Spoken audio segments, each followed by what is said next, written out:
out there, whether this department has it, but at the very least, if they have air support, they can follow that car day and night and be able to be out of view and allow the chase cars kind of back off, trying to get this person to start slowing down, obeying the traffic laws.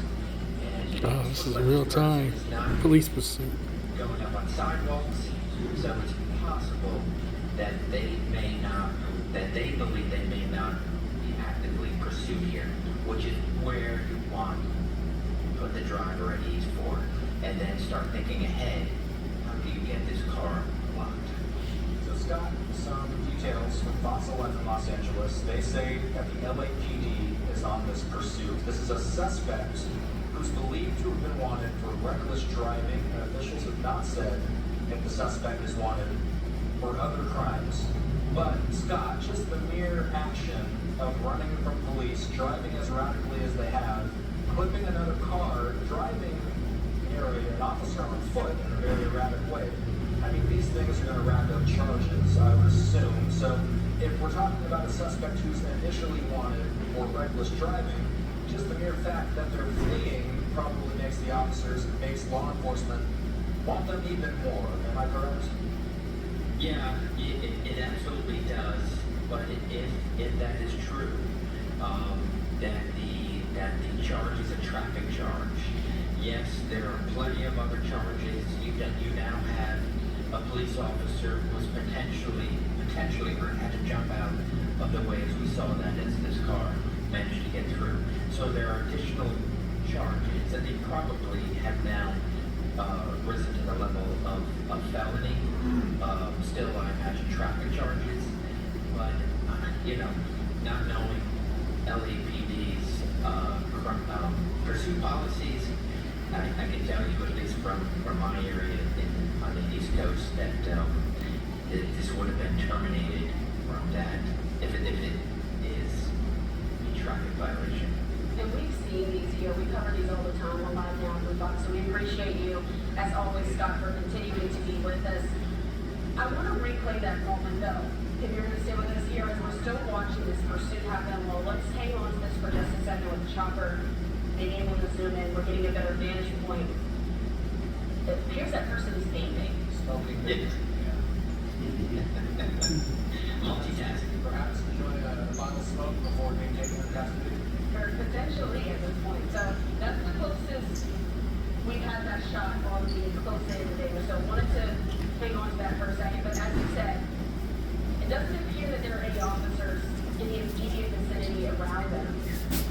But as we're watching this unfold here, we see some of these chases end with the car potentially driving into a parking garage or a mall or a place where there are a lot of cars where we can seemingly get lost. I have to ask you now, Scott, are law enforcement able to follow up and eventually find that person?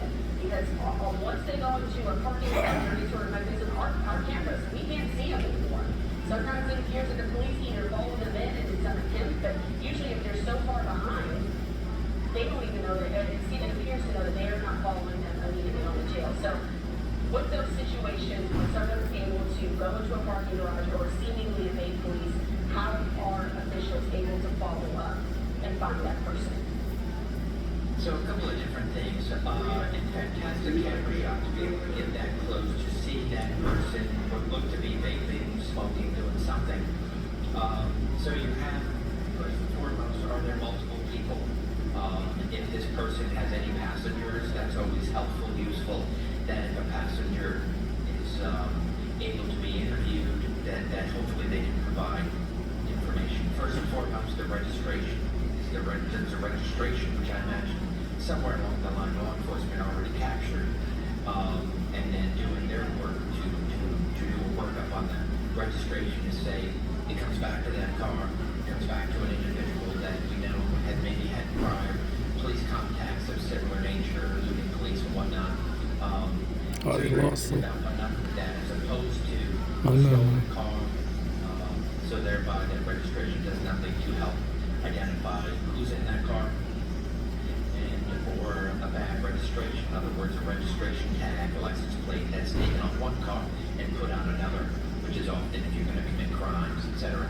So that if that car, because of the air support, ultimately leads to that car parking, but that person then eludes, law enforcement will be able to do some fantastic evidence work, DNA, your fingerprints, the fact that it looked like an older car. So Yeah, they trying to lost see if there might be any, like OnStar or any type of technology that can assist law enforcement if they didn't download things. But it looked a little bit of an older car, and if it's parked in a garage, they'll be able to see if there are any types of surveillance video and be able to work their way out from the last known area of that car being stopped, parking lot, a parking garage, or just on the street. And then, of course, if air support is able to follow it, and this person actually will drive into their driveway and park it in front of their house, even better. You know, and this is the tricky thing with some of these pursuits. We saw that they were starting to creep up on what I would assume would be airspace that's under the control of the airport nearby. It appears that the chopper has lost visual with the pursuit. If we get the pursuit back, we'll try and bring that to you at another time if we do. And it looks like they did have a second chopper ready to go. So maybe they have, oh, this is a replay. This is a replay. Okay, so this is the moment where the